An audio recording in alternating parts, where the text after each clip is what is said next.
आंतरिक सौंदर्य को, जो हमारा एक इनर ब्यूटी है, जो अंदर का हमारी खूबसूरती है, उसको किन किन विधियों से हम उजागर कर सकते हैं, इम्प्रूव कर सकते हैं? सबसे पहला जो हमारे आंतरिक सुंदरता को नष्ट करती है चीज़ें, वो हमारे अनर्गल थॉट्स, विचार, जो माइंड में थॉट्स आते हैं जिन पर हमारा कोई कंट्रोल नहीं है। हम बोले जाते हैं, सुने जाते हैं, कुछ भी कर रहे हैं, हमें पता ही नहीं हम बोल क्या रहे हैं।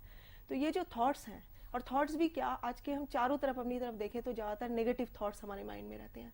तो ये क्योंकि माइंड और चेहरा बिल्कुल आसपास है, तो वो नेगेटिव थॉट्स पूरे चेहरे पे आते हैं। तो हम कितना भी खुश दिखने की कोशिश करें, तो अंदर से अगर हम उदास हैं, दुखी है, तो चेहरे पर वो उदासी आ ही जाती है। तो एक टेक्निक है जिसे मैं जिब्रिश कहूँगी। तो उसमें अनर्गल बोलना होता है, कोई भाषा नहीं बोलनी अपनी, सिर्फ बोलना है। और इसकी प्रैक्टिस कोई भी कर सकता है। आधे घंटे रोज बोलना है, वैसे भी हम बोलते रहते हैं, वो पर्पसली नहीं बोलना है आपने। जो भाषा आपको नहीं आती उस भाषा में बोलना है। आधे घंटे आप बोलें तो आप पाएंगे कि दिमाग शांत होना शुरू हो गया, आपके थॉट्स शांत होने शुरू हो गए। और उसके बाद 10 मिनट के लिए लेट जाएं। सिर्फ 21 डेज, 21 दिन तक ये विधि अगर कोई करता है तो डेफिनेटली उसके अंदर की जो प्रतिभा, ब्यूटी, वो सारी उभर के आती है। जो अंदर दबी पड़ी चीजें हैं वो निकल के आती है। वो पहचानता है अपने आप को कि मैं क्या हूँ। क्या आंतरिक सौंदर्य एवं स्वास्थ्य का व्यक्ति के स्वभाव और उसकी प्रस्तुति पर भी कोई प्रभाव बिल्कुल आता है? पड़ता है। स्वभाव पर तो बहुत ज़्यादा असर पड़ता है कि जब उदास हैं तो अच्छी बात भी बुरी लगती है, और जब खुश है तो बुरी बात भी अच्छी लगती है। तो इसलिए वही है कि ये आप पर डिपेंड है कि क्या चूज़ करें हम। कि हम खुश रहना चूज़ करते हैं तो लोगों में खुशी बांट सकते हैं, और दुखी हैं तो वही प्लास्टिक हंसी होगी। सामने वाले को पता भी चलेगा कि हाँ हंस तो रही है मगर कुछ प्रॉब्लम है। तो स्वभाव पर तो असर है ही इसका।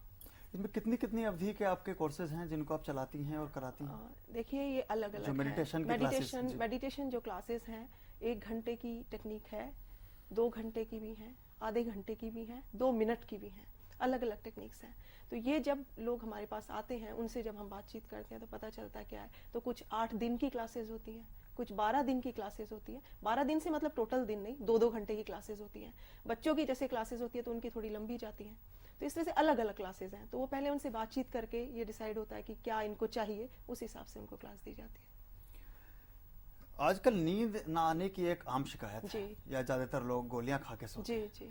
क्या इस दिशा में, इस समस्या के बारे में भी ध्यान का कोई उपाय, ध्यान कोई कारगर भूमिका अदा करता है? हाँ बिल्कुल कर सकता है। कि ध्यान करके इतनी अच्छी नींद आएगी कि दूसरे लोगों को लगता है कि नींद, और बिना दवाई के बहुत सारे लोग हैं। पहले तो ये अमेरिका की बीमारी थी, आज हिंदुस्तान में भी बहुत सारे लोग हैं कहते हैं नींद नहीं आती। तो ध्यान से सबसे बड़ी बात जो थोड़ी देर पहले मैंने किया कि विचार जो चलते हैं, विचार चलना ही नींद का ना आने का कारण है। और नींद आने का मतलब सिर्फ बॉडी रेस्ट कर रही है ऐसा नहीं। हम सो रहे होते हैं मगर माइंड चल रहा होता है। तो इस वजह से कई बार हम लोग 8 घंटे सो के भी थके हुए उठते हैं।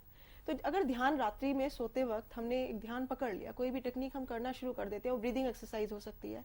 सोते टाइम थोड़ा, अभी आपने देखा कुत्ते बिल्ली या किस तरह से अपने को अंगड़ाई लेते हैं, जो उस तरह से अंगड़ाई लें अगर हम सोने से पहले, तो ये नींद में सहायक होती हैं। और जब गहरी नींद आएंगी तो आप सुबह फ्रेश उठेंगे क्योंकि विचार शांत हो जाते हैं। तो इस तरह ध्यान बहुत ज्यादा मदद करता है नींद में।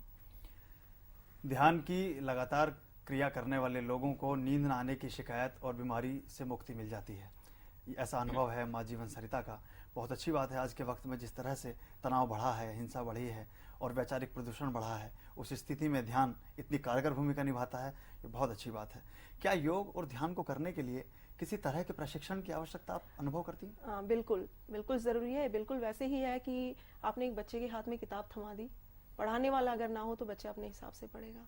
ये भी बिल्कुल वैसी ही चीज़ है कि टेक्निक्स हैं, उनको पढ़ के, हर इंसान की अपनी एक समझ होती है, पढ़ के अपने हिसाब से कर लेता है। तो क्यों ना हम इसको सीखें, और सीखने के बाद, क्योंकि वो पूरी साइंस समझाएगा, जो टीचर होगा वो पूरी साइंस समझाएगा कि आप ऐसा क्यों कर रहे हैं। और आपको बता दूं मैं कि हर ध्यान के पीछे साइंस है।